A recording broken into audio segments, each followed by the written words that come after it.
The citizens of the Marshall Islands have visa-free or visa-free on-arrival access to 122 countries and territories, ranking this passport 47th in the world as far as travel freedom, tied with Montenegro, according to the Henley Passport Report. Now, Marshall Islands has a GDP per capita of around $7,000 US a year. They've got really good tax laws there. It's not a pure tax haven, but the personal income tax there is 8% on the first $10,400 US of income, and then 12% on the income exceeding $10,400. Now, obviously, some of that's going to come in the lower bracket, so your total percentage is going to be lower than 12% overall. Now, ways that you can actually get citizenship, many ways, but I'm going to just cover the naturalization way, because that's the way that most people who are watching this video are going to be able to get citizenship if they do it this way. Now, regular naturalization in the Marshall Islands is acquired by submitting an application to the cabinet member or minister for the or with the responsibility for the administration of immigration. Now, applicants must provide evidence that they have good character and have familiarity with the language and customs of the Marshall Islands, and they've passed a civic examination and are self-supporting and have residing within the territory for 10 years. If the application is approved, the applicant must renounce other nationalities and take a loyalty oath. Now, let me go over some stuff on the dual nationality part. There's a little bit of conflict of what they're talking about here. But anyway, it says that the Constitution does not expressly prohibit dual citizenship, except if the citizenship is gained by registration. Then not what's called a natagella may by act provide for the disqualification of any class of persons who would otherwise be entitled to the registration as citizens pursuant to this section, citizenship by registration, but who have not already been so registered. This exception does not apply to people who are citizens by birthright, such as a person born in a foreign nation from at least one parent who is a Marshallese citizen. Now, what country owns the Marshall Islands? This comes up a lot. After gaining military control of the Marshall Islands from Japan in 1944, the United States assumed administration control of the Marshall Islands under United Nations auspices as part of the Trust Territory of the Pacific Islands following the end of World War II. Now, another question that comes up is our Marshall Island or Marshallese, that's the people from the Marshall Islands, are they considered U.S. citizens? They're not citizens or nationals of the U.S. Now, do you need a U.S. passport to go to the Marshall Islands? Now, U.S. citizens do need a passport to travel to these freely associated states, which Marshall Islands is one of these. There are other ones too, like you have the Federated States of Micronesia, you've got the Republic of the Marshall Islands, which I'm going through on this video, and then you've got the Republic of Palau. Now, can an American buy land in the Marshall Islands? Now, unlike many countries, the Marshall Islands operates under a unique land tenure system. The majority of the land is owned by Marshallese citizens and is passed down through generations. Now, this system is known as customary land tenure and makes it challenging for foreigners to purchase property outright. Now, I did a video the other day on due to the fact that Marshall Islands is a very remote island. It's one of the most remote countries in the world. There's several islands that make up this particular country, but there were some testing that was done on some of these islands many years ago for nuclear bombs. Now, you might go, well, I would never go there. Well, they've got these sites all over the place. You've probably been to them and didn't know it, okay? I did a video just the other day on this. Nevada has got tons of these nuclear bombs that went off. A lot of them went off in the air. Some of them went off in the water. I mean, it's just polluting the whole world. But you need to be knowledgeable on this because there are a few of these islands in the Marshall Islands that got hit with this, a lot of the testing that was done back then, And they did it there because they wanted to get away from the majority of the people in the world. It's just that some of these people ended up suffering because of it. But I want to make you aware of this since I'm doing this video on this. Now, the radiological legacy of the U.S. nuclear weapons testing in the Marshall Islands still affects the Marshallese today. U.S. nuclear testing ended in the Marshall Islands in 1958, but a UN report in 2012 stated that the effects of this testing are long-lasting. The city of Majura, which is now home to the majority of the Marshallese population.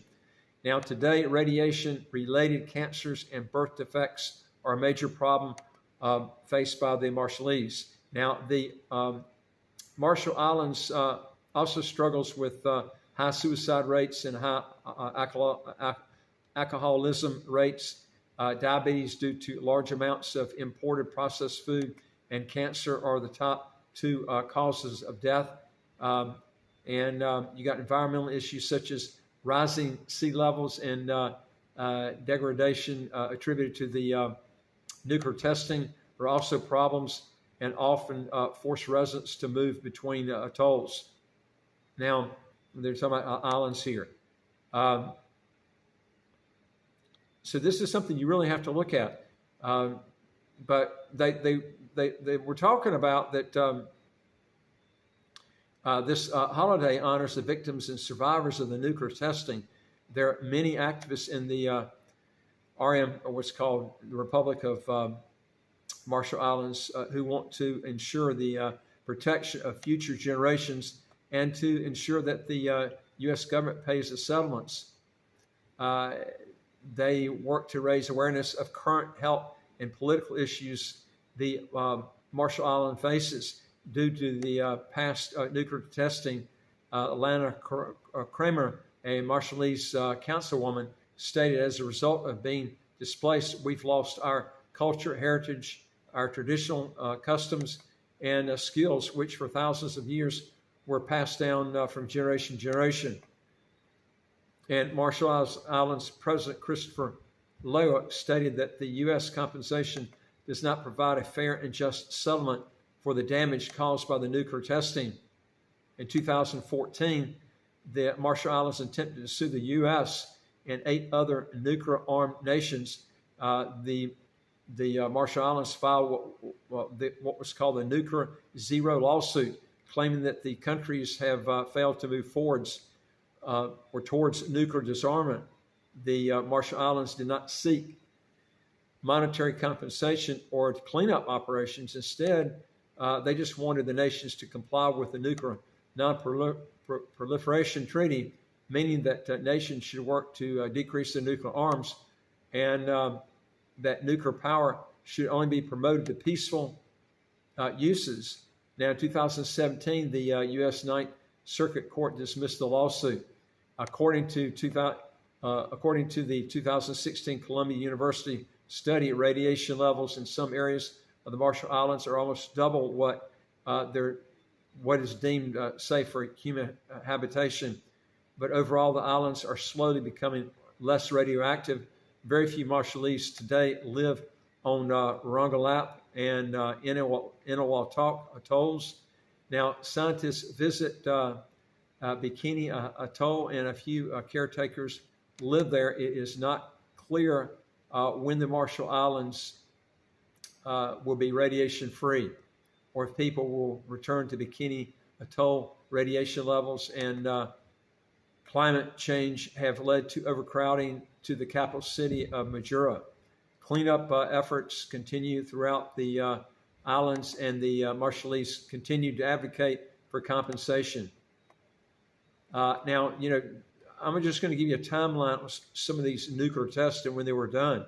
The timeline of major nuclear tests were conducted in Marshall Islands in July in 1946. Testing begins at the Marshall Islands with Shot Able. This is the name of some of the nuclear bombs that took place there. And then you're looking at July the 25th, 1946, Shot Baker is conducted under Operation Crossroads.